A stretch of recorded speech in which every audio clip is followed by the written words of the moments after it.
ఆమెకు తెలుసు. హరిప్రియ పిల్లలు వద్దనుకుంది. శోభ పొరపాటు ఫలితం. అప్పటికే 4వ నెల. కాకుంటే అమెరికా టూర్ కోసం గర్భస్రావం చేయించుకుని ఉండేదేమో. నాన్నగారు ఒప్పుకునేవారా? శోభ ఎప్పుడు ఈ సంగతి ఆలోచించినా నాన్నగారికి ఇష్టం లేకపోయినా అమ్మ పట్టించుకుని ఉండేది కాదు అనుకునేది. ఇష్టం లేకుండా ప్రాణాపాయ స్థితిలో కంది. సరే, శోభ పెంపకమంతా కేశవే కదా చూసుకుంది. వరసకి అమ్మకి దూరపు బంధుత్వాన తమ్ముడే కాని కేశవ ఇంట్లో ఏ క్లాస్ నౌకరేగా. ఆమె చదువు పట్ల, పోషణ పట్ల హరిప్రియ ఎటువంటి ఆసక్తి కనబరిచేది కాదు. మంచి మార్కులకి ప్రెజెంట్లు, సినిమాలు, బీచి. శోభని గారాబం చేసిందంతా తండ్రి కేశవ మాత్రమే. అమ్మ పడుకుంది, అల్లరి చేయకూడదు. అమ్మ సాధన చేస్తోంది, రేడియో కట్టేయాలి. ఆమె దైనందిన కార్యక్రమంతో ఇంట్లో అందరి పనులు ముడిపడి ఉండడం చిన్నప్పటి నుంచి తెలుసు. ఎవరి ఇష్టాయిష్టాలతోనూ ప్రమేయం ఉండేది కాదు. చిన్నప్పటి నుంచి తనకి హరిప్రియ సంగీత భక్తి విపరీతంగా తోచేది. ఫోజు అనుకునేది. నిజానికి వయసొచ్చిన కొద్దీ హరిప్రియ విద్వత్తుని మెచ్చుకోగలిగిన ఆమె కన్నా ఇతర విద్వాంసుల్నే ఇష్టపడసాగింది. హరిప్రియకది చాలా అపరాధంలా కనిపించేది. అమ్మ తనంటే విసుకోవడానికి ఇంకో కారణం శోభ సంగీతాన్ని తోసి రాజని నాట్యం వైపుకు మళ్ళడం. అందులోనూ తొలి ప్రదర్శనతోనే అంతటి పేరు సంపాదించుకోవడం. దానిలో హరిప్రియకేది క్రెడిట్ లేకపోవడం. ఆమె మొండిగా తన వ్యక్తిత్వాన్ని నిలుపుకుంటూ ప్రవర్తించడం. హరిప్రియని మామూలు మనిషిగా చూడడం. కాని తనకి నిరాశెందుకు అర్థం కాదామెకి. 20 ఏళ్లకే తను సాధించదలుచుకుంది సాధించింది. నర్తకిగా పేరు తెచ్చుకుంది. శోభ, రాజారాంగా, కళాప్రియులు ఆమెను ఎరుగుదురు. హరిప్రియ కూతురుగా కాదు.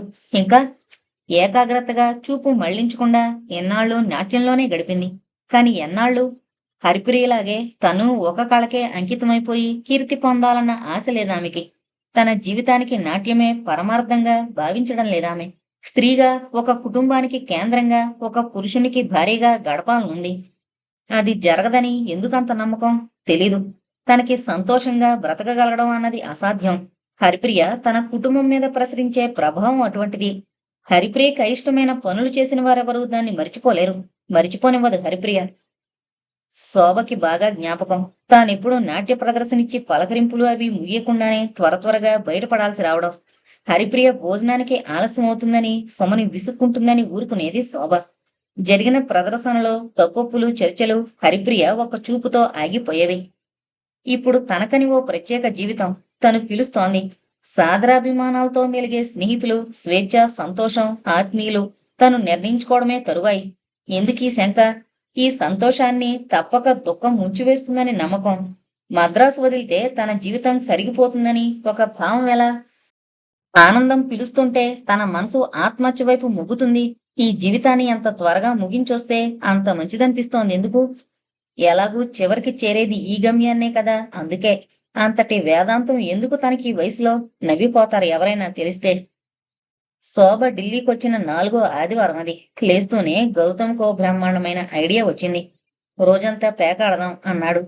రేపు షాపింగ్కి వెళదాం శోభ. సుమ ఉత్సాహపడింది. అదేం? డబ్బు పెట్టి పేకాడితే నేనే గెలుస్తాను కాబట్టి. పేకాట తప్పు, డబ్బు పెట్టి ఆడడం కూడా ఎందుకు? శోభ నవ్వింది. చచ్చా, మినిమం స్టేక్స్ అన్నా లేకపోతే పేకాటేంటి? గౌతమ్ అన్నాడు. నాకు రమ్మీ తప్ప రాదు. ఏమన్నా సరే మధ్యాహ్నం ఫ్లాష్ నేర్పిస్తాను. ఆ పాటికి నీ దగ్గరేమన్నా మిగిలితే. ఓడిపోతే కనీసం అప్పివు, గెస్ట్ని కదా. పేకాట్లో గెస్టు గిస్టు తేడా లేదు శోభ, గౌతమ్ ఉపదేశించాడు. భార్యాభర్తలిద్దరూ ఒకటైనా కావచ్చు గాని. ఏడుసావులే, పేకాట్లో భార్యాభర్తలు కూడా వేరు.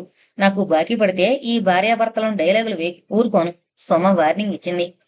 శోభకి రమ్మీ ఆడుతుండగా ఫ్లాష్ రూల్స్ బోధపరిచాడు గౌతమ్. అందువల్లే 4 గంటల్లో 6 రూపాయలు ఓడిపోయానని ఆరోపించింది శోభ. నీ మొహం, నీకు ఏ హ్యాండ్ ఆడాలో, ఏది ప్యాక్ చేయాలో తెలీదు అంతే, సోమంది. సుమ చాలా తెలివిగా జాగ్రత్తగా ఆడుతుంది. గౌతమ్ శోభలాగే ఆశావాది. ఎంత చెత్త హ్యాండ్ అయినా సరే ఇంప్రూవ్ చేయవచ్చునన్న ధీమాతో ఆడతాడు. విటలొచ్చి చేరేసరికి సుమ 12 ఆటల్లో 7 గెలిచింది. రా విటల్, నువ్వు కలిస్తే శోభ లక్కు మారుతుందేమో చూద్దాం అంది. అన్నీ నువ్వే గెలుస్తున్నావని బోడి గొప్ప. శోభ సణిగింది. స్థలాలు మారుద్దాం. ఈ ఇంట్లో ఎక్కడ కూర్చున్నా నేనే గెలుస్తాను డిక్లేర్ చేసింది సుమ. స్థానబలం తల్లి. నేనొచ్చాను, రా చూద్దాం.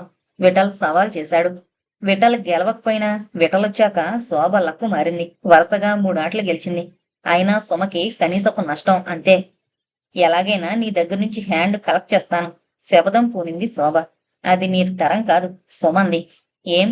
నీ మొహంలో తెలిసిపోతుంది ఎన్ని రౌండ్స్లో గెలుస్తావో, పొజిషన్లో ఎలా ఉందో. అంచేత నా దగ్గర ఫుల్ హ్యాండ్ వసూలు చేయడం నీ వల్ల మట్టుకు కాదు. అలాగా? శోభ సాలోచనగా చూసింది. తన ముఖం భావాలకి అద్దం లాంటిదన్న సంగతి తోచలేదు. నాట్యం మొదలు పెట్టే ముందు తన ముఖ కవళికల్ని ప్రసన్నత వెలిగేలా అమర్చుకోవడం గుర్తుకొచ్చింది. ప్రొఫెషనల్ చిరునవ్వు తెచ్చుకుంది పెదవుల మీదకి. ఆ ఆట ఓడిపోయిన తర్వాత శోభ శపథం నెరవేరింది. గౌతమ్ ప్యాక్, విఠల్ శోభ ఆడింది పొజిషను ఎవరికీ తెలీదు. సుమ శోభ మొహంలోకి చూసి చూసి చివరికి తనాడింది. తర్వాత ఓ కార్డు తీసి మూసింది శోభ. Suma full hand. శోభ పకపకా నవ్వింది. నా మొహంలో తెలిసిపోతాయేం నా ముక్కలు అని వికరించింది. సర్లే, రిలాక్స్ అయి మామూలుగా ఆడరాదు ఒప్పుకుంది శోభ. కాని చిలిపితనం వదల్లేదు. పరమ చెత్త హ్యాండుని విజయోత్సాహం ఉట్టిపడుతూ ఆడింది. అసలే ఓడిపోతున్నాను అని బెంగపడి గౌతమ్ ఆడుతున్నాడు. శోభ గెలిచినా నేను గెలిచినా ఒకటే కదూ శోభ అని డైలాగుతో సహా విఠల్ ప్యాక్. సుమ మాత్రం నిన్ను నష్టపోదలుచుకోలేదు. తను వదులుకుంది. తర్వాత తన హ్యాండ్ చూపించింది శోభ. చ, అన్యాయం శోభ, ఎంత నేర్చావే అంది సుమ ఉడుకుని. ఎన్నాళ్ళ వలే కాదమ్మా అని రాగం తీసింది శోభ. ఏం, నువ్వు వరుసగా గెలిచినప్పుడు మేమాడలేదు కూర్చో అని ఆజ్ఞాపించింది టీ మిషతో లేవబోయిన సుమని. నేను పెడతాను టీ. గౌతమ్ లేచాడు. శ్రీ రఘువర రామాన నేలుకోరా అని పాడింది సుమ. మీరిద్దరూ కలిసి కూర్చుంటే 5 నిమిషాలు గడవకుండా ఓ పాట వస్తుంది విఠల్ అన్నాడు. ఇప్పుడు పాడిన దానికి అర్థం ఏమిటి? చెప్పవే. సుమ శోభని మోచేత్తో పొడిచింది. ఎంతిస్తావు? బేరం పెట్టింది శోభ. 1 గంట అవుతుంటే నేనింక ఆడనని డిక్లేర్ చేశాడు గౌతమ్. సుమ అనుకుంటే నువ్వు ఇలా ఆట మీద ఆట గెలిచేస్తే ఎలా శోభ? పోని ఆటాపి లంచ్ చేద్దాం. శోభ జాలి పడింది. వీల్లేదు, ఆట నాది, ఆడదాం. విఠల్ ఒప్పుకోలేదు. ఈ రౌండ్ కానిద్దాం శోభ అంది. సుమ వీటన్నింటికీ అతీతంగా క్షీరసాగర సైన అని పాడింది. శోభ గొంతు కలిపింది. ఆ ఆట సుమై గెలిచింది. దగ్గరే ఉన్న మద్రాస్ హోటల్కి వెళ్లారు. ఇడ్లీ తింటుంటే శోభకి మద్రాస్ మీద బెంగ పుట్టుకొచ్చింది. నాన్నగారు ఎలా ఉన్నారో అంది సుమతో. ఫోన్ చేసి మాట్లాడు. వద్దులేవే, నీ మొహం, నువ్వేమన్నా సరే. ఏంటి? విఠల్ అడిగాడు. శోభకి ఇంటి మీద బెంగగా ఉంది. పోనీ మద్రాసు ఫోన్ చేస్తావా శోభ? శోభ తలంచుకుంది. నాన్నగారు ఇంట్లో ఉండరు ఎలాగూ అంది. అమ్మ ఎప్పుడొస్తున్నారు? చెప్పింది శోభ. శోభ తల తిప్పింది. వచ్చే వారం వెళ్ళిపోతాను. శనివారం టికెట్ బుక్ చేస్తావా ప్లీజ్ అంది. ఎందుకే? అమ్మొచ్చే ముందు వెళితే చాలు, ఇంకొన్నాళ్ళు ఉండరాదు. శోభ మాట్లాడలేదు. ఆమెకి హఠాత్తుగా తన ఈ సంతోషం ఎంత తాత్కాలికమైందో గుర్తుకొచ్చింది. తిరిగి ఇల్లు చేరాక ఎవరికీ పేకాట మీద మనసు లేదు. సుమ అలవాటుగా పడుకుంది. గౌతమ్ సోఫాలో నిద్రపోయాడు. కబుర్ల మధ్య శోభ గదిలో కూర్చున్నారు. శోభ విఠల్ మంచం మీద. అమ్మొచ్చే రోజు అక్కడ ఉంటే చాలు, ఇంకొన్నాళ్ళు ఉండు. లేదు విఠల్, త్వరగా వెళ్ళిపోతాను. ఎందుకు? అమ్మొచ్చే లోపల మద్రాసు చేరుకోవడమే కాదు, మళ్ళీ తన మనస్థితిని యథాపూర్వకంగా మార్చుకోవాలి. మద్రాసుకి, ఒంటరితనానికి, నిశ్శబ్దానికి అలవాటు పడాలి. నేను ఆలోచించుకోవాలి అంది. మన గురించా? తలూపింది. అమ్మరాగానే చెప్దామనా? మళ్ళీ తలూపింది. విఠల్ శోభ చెయ్యి అందుకున్నాడు. నిన్నెంతో జాగ్రత్తగా చూసుకుంటాను. I will make you happy. నీకా నమ్మకం ఉంది కదూ? శోభ జవాబివ్వలేదు. తన చేతివేళ్లు జవాబిచ్చాయి. తొలిసారి శోభ ఒకరిని కోరికతో, పూర్తి నమ్మకంతో, ప్రేమతో, విశ్వాసంతో తాకింది. విఠల్ రెండో చెయ్యి ఆమె భుజాల చుట్టూ సాగింది. ఆమె అతని దగ్గరగా జరిగి మెడలో మొహం దాచుకుంది. ఇంకా దగ్గరగా లాక్కున్నాడు విఠల్. ఊపిరి సల్పనంతగా పరవశించిపోయి ఊరుకుంది. ఒక చేత్తో గెడ్డం పైకెత్తి కళ్ళల్లోకి చూడబోయాడు. కళ్ళు మూసుకుంది. ప్రతి అణువు ఒక చిరునవ్వై అతన్ని ఆహ్వానిస్తుంటే పిల్లగాలి పూల మొక్కల్లో ప్రసరించేలా మెల్లగా చల్లగా తాకాయి అతని పెదవులు నుదుటిని, కళ్ళని, పెదవుల్ని. తనువెల్ల తంబూరా తీగలా కంపించింది శోభ. క్షీణమై తిరుగ జనించు సిద్ధు మానుడా మానస హరిప్రియ కంఠం గదినంతా గాలినంతా ఆక్రమించుకుంది. సుమ లేచినట్లున్నారు. ఆమెని వదల్లేదతను. ఆమె అతని చేతుల నుంచి విడివడే ప్రయత్నం చేయలేదు. ఆమెకి ఊపిరి సలపలేదు. హరిప్రియ కంఠం వినబడితే. ఏ పాట పాడింది సుమ అంది సన్నగా. విఠల్ తొందరగా ఆమె నుదుటి మీద చుంబించాడు. ఇన్నాళ్ల తర్వాత ఈ రోజు ఈ క్షణాన సుమ నీ మీద ఓ కన్నేసి ఉంచుదామనుకుంటున్నారు నవ్వుతూ అన్నాడు. ఆమెని వదిలేసి లేచి నిలబడ్డాడు. ఇన్నాళ్ళు ఏం అవలేదుగా. ఆమె మంచం మీద వాలింది. నన్ను పసిపిల్లని ట్రీట్ చేసినట్లు అంది ఓరచూపు చూస్తూ. నువ్వు చాలా మట్టుకు పసిపిల్లవే కాబట్టి చెయ్యి అందించాడు విఠల్. రా, నేను కాసేపు పడుకుంటాను. ఆమె బోర్లా పడుకుంది. చెవిలో తన గుండె లై తప్పి కొట్టుకోవడం వినబడుతోంది. క్షీణమై తిరిగి జన్మించే సిద్ధి మానురా మానస. చూడ్డానికి బాగుండదు. నేను ఒక్కడనే బయటకొస్తా ఇప్పుడు. రా. సరిగ్గా తిరిగి నాలికి చాపి వికరించింది. నేను రాను అంటూ. అతనిలో కదిలిన భావాలకి అర్థం తెలియదు. సంకోచం కలిగింది. చటుక్కున లేచింది విఠల్ చెయ్యి అందుకొని. సుమా, గౌతమ్ పేకాడుకుంటున్నారు సీరియస్ గా. గాడ్, ఎంత చెత్త కార్డ్స్ వేసావు సుమా. దేవుణ్ణి తెస్తావు మధ్యలో. నీలా అమ్మ అనలేక. నాకు అలవాటది. సుమ మొహం ముడుచుకుంది. రా శోభా, ఫ్లాష్ ఆడదాం. నాకన్నీ అనుమానాలే. చూస్తాను, మీరు ఆడండి. ఆడుతుంటే అర్థమవుతుంది. మళ్ళీ మొదలు. మధ్యలో టీలకి బజ్జీలకి ఆట అలా సాగుతూనే ఉంది రాత్రి 10 దాకా. అప్పుడు వెళ్లి చైనీస్ డిన్నర్ తిన్నారు. ప్రతి నిమిషం శోభ చూపులు విటల మీద వాలి పక్కకి జారిపోతున్నాయి. కొత్తగా కనిపిస్తున్నాడతను. లోపల చలి, కళ్ళు కలిస్తే వెచ్చని చలి. రాత్రి 1 గంట. తలుపు దగ్గర నిలబడి గుడ్ నైట్ చెబుతోంది ఆమె విటల్కి. రేపేం చేద్దాం? చూద్దాంలే. ఇంకా 5 రోజులు. ఆ లోపల. ఆమె అర్ధోక్తిగా ఆగిపోయింది. ఆ లోపల. విఠల్ వేళాకోళంగా నవ్వాడు. ఆ సందర్భానికి పాట లేనట్టుంది. లేకేం, కోకొల్లలు సినిమా పాటలున్నాయి. క్లాసికల్ లేవుగా. శోభ నవ్వింది. నిన్ను విన నామదెందు, విను విననామదెందు అని పాడింది. అంటే తెలుగు నేర్చుకో. కనులకు నీ సొగసెంతో కమ్మియున్నది కానతిని పాడుకుంటూ తలుపేస్తుందామె. మొహం కడుక్కోబోతూ అద్దంలో చూసుకుంటే తన మొహంలో మార్పేది లేదు. ఆశ్చర్యపోయింది. కడుకుంటే నిద్ర రాదు. ఇదంతా ఎంత అసంభవమో అన్న ఆలోచన తప్ప ఇంతటి ఆనందం అసంభవమని, ఈ అదృష్టానికి తను తగనని. ఆమె మనసులో ఆలోచనలు పరిపరి విధాలుగా పరిగెడుతున్నాయి. చాలాసేపటి తర్వాత లేచి లివింగ్ రూంలోకి వెళ్ళింది. సుమ ఎప్పట్లా 5ంటికి లేచినప్పుడు శోభ ఇంకా కూర్చునుంది. సోఫాలో 2-3 నవలలు. ఆమె కళ్ళల్లో ఎర్రటి జీరలు. ఎప్పుడు లేచావు? నిద్రపోతే కదా లేవడానికి. శోభ ఒళ్ళు విరుచుకుని లేచి నిలబడింది. అదేం? ఏమో. రా, టీ పెడతాను మనకి. ఆమెని పరిశీలనగా చూసింది సుమ. సుమ, నాకెందుకో బెంగగా ఉందే. ఇంటి మీద. ఆమె అలసటగా నవ్వింది. చూసావా, నువ్వు కూడా ఇంటి మీద అని అడుగుతున్నావు. నాన్నగారి మీద, అమ్మ మీద అనవు. నీ మొహం. మరే. రాత్రంతా లేచి కూర్చుంటే ఇలాంటి ఆలోచనలే వస్తాయి. సుమ విసుక్కుంది. ఆమె గుమ్మాను కానుకుని కళ్ళు మూసుకుంది. ఎలాంటి ఆలోచనలు? విఠల్ చేతులు తన చుట్టూ బిగుసుకున్న ఆ క్షణం గురించిన ఆలోచనలు. ఎన్నిసార్లు అదే సన్నివేశాన్ని తిరిగి తిరిగి జీవించింది రాత్రి. ఒక్కోసారి విఠల్ బాహువుల్లో ఇమిడింది తనేనా అని అనుమానం. తనలో అంతటి అనుభూతి భూకంపాలు. అసంభవం. అది తను కాదు, మరెవరు? ఆమె నవ్వుకుంది. స్త్రీ సహజమైన వాంఛలన్నీ తోసి రాజని సన్యాసినిలా బ్రతకాలనా? తను కాకపోతే తనలో మేల్కొన్న స్త్రీత్వం, తన మెదడు ఆలోచనల పుట్టయితే ప్రస్తుతం మేను అనుభూతుల మయం. శృతి చేసి స్థిరపరిచిన వీణలా ఉంది తను. అందుకే ఢిల్లీ నుంచి పారిపోవాలి. తనని ఇలాంటి అనుభూతులు ముట్టడించిన చోట, ఇంటిలో ఆలోచించుకోవాలి. తన భవిష్యత్తుని నిర్ణయించుకోవాలి. కింద టీ కప్పు అందించింది సుమ.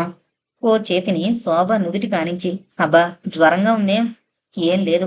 ఆమె వెనక్కి జరిగింది. ఏం లేదేంటి? ఒళ్ళెంత వేడిగా ఉందో చూడు, సుమ ఆదుర్దాగా అంది. శోభ డైనింగ్ టేబుల్ దగ్గర కూర్చుంది. ఎంత అలసటగా ఉందో. రాత్రి నిద్రపోనందుకే కాబోలు. శోభ, ఈ మాత్ర వేసుకుని పడుకో, సుమ ఆజ్ఞాపించింది. ఏం అక్కర్లేద్దే అంటూనే అందుకుందామె. వెళ్లి పడుకున్న వెంటనే నిద్ర పట్టేసింది. మెలకు వచ్చేసరికి ఒళ్ళు తేలిగ్గా తోచింది. మనసు తేలిక పడ్డట్టే అనిపించింది.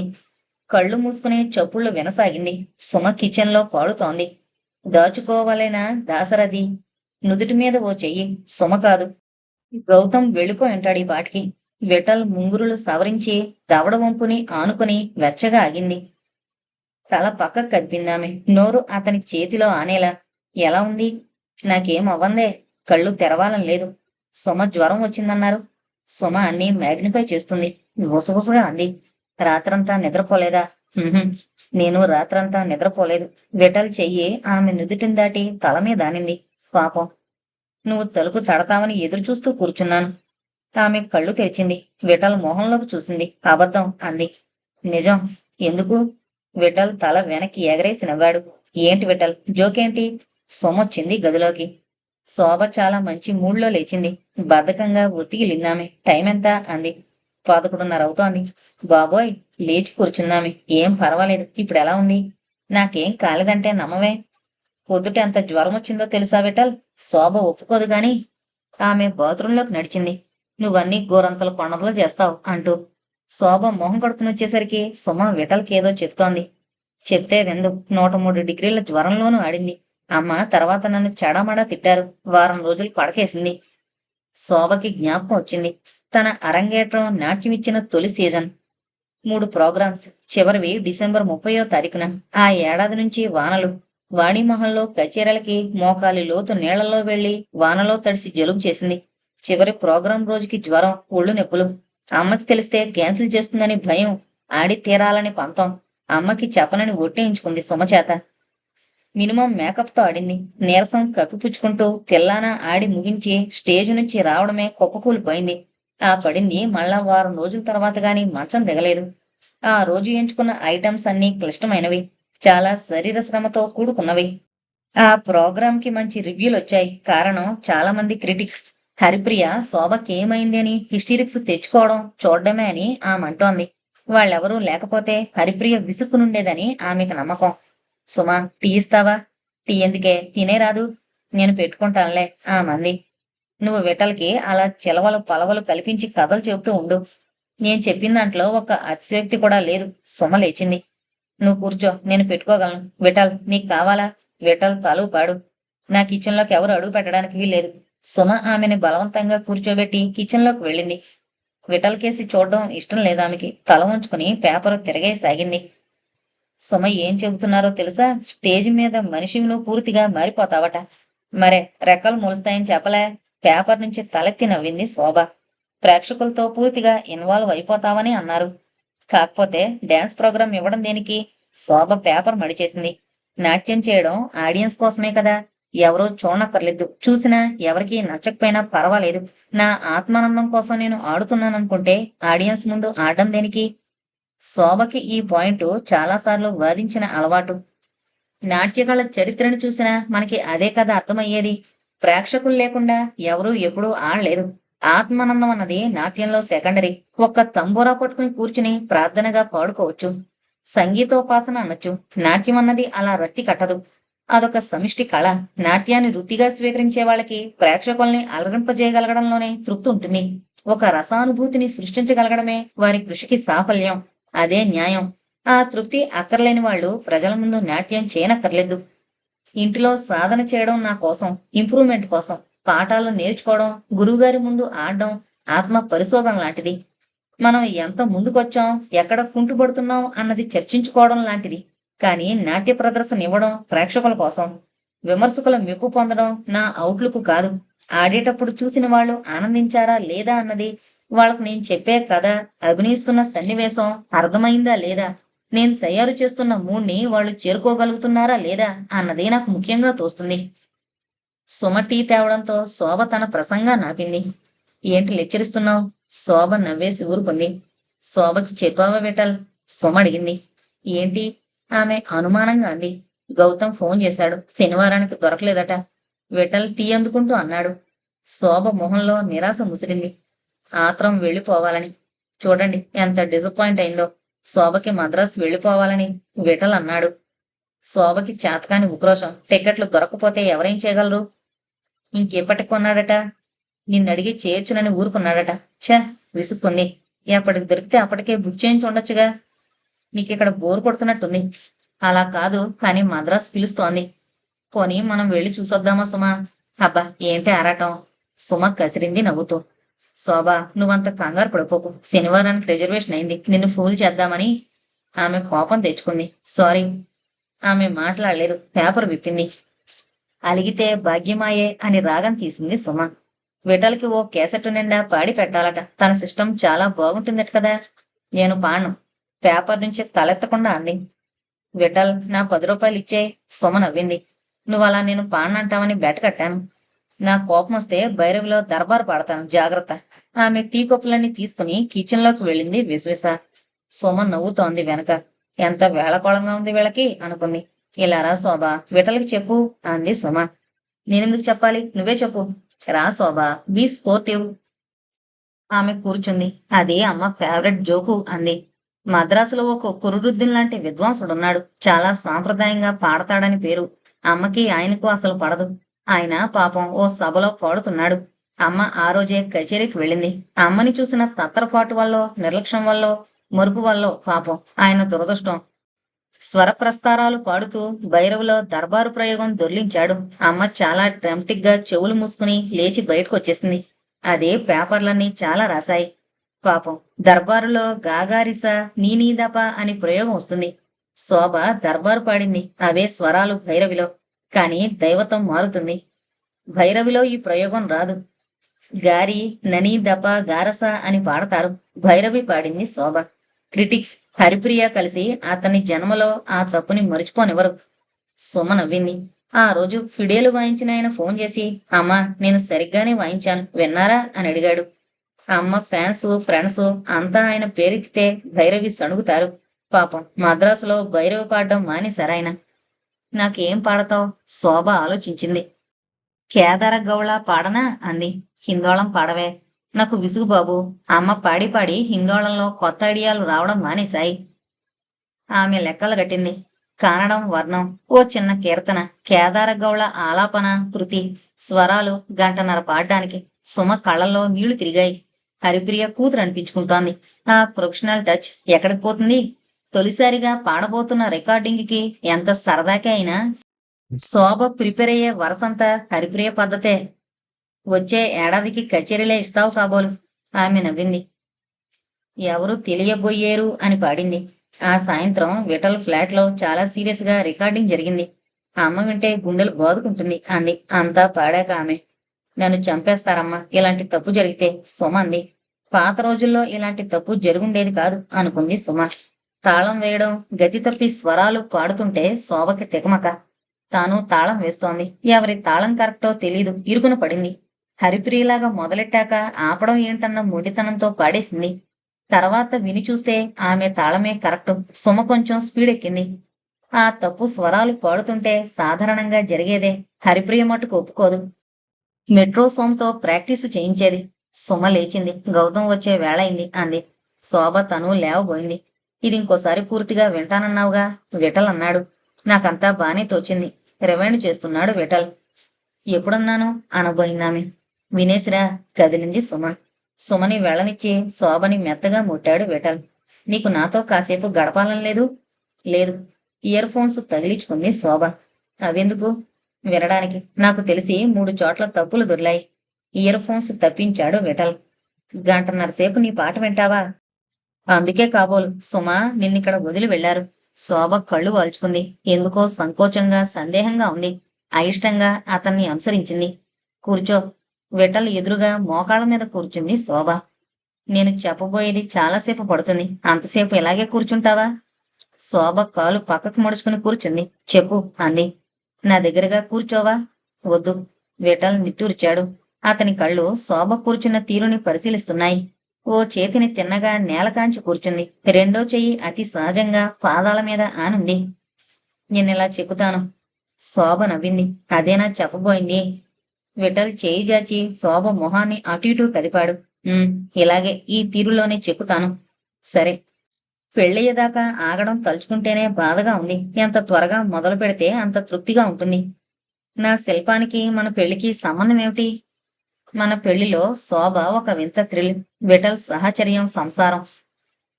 నిన్ను తాకితేనే ఇంత సంకోచపడతావు. నిన్ను న్యూడ్గా మోడల్ చేయమంటే? ఛ! శోభ తల వంచుకుంది. చెవులు వేడెక్కిపోయాయి. అదే. విఠల్ తన పాయింట్ ని నిరూపించినట్టు నవ్వాడు. మామూలుగా చెక్కలేవు. కర్రలో నీ జీన్సు కుర్తాలు ఎలా చెక్కను? కంచిపట్టు చీర కచేరీలలో పద్మాసనం వేసుకున్నట్లుగా చెక్కనా? శిల్పంలో నాకు కావలసినవి నీ శరీరం, నీ పర్సనాలిటీ, నువ్వు నీ దుస్తులు కాదు. విఠల్ శోభని దగ్గరకు తీసుకున్నాడు. శోభ బెగదీసుకుపోయింది. అది గమనించినట్టే శోభ తలని భుజాన్ని కాంచుకుని మెల్లగా విని వినపన్నట్లన్నాడు.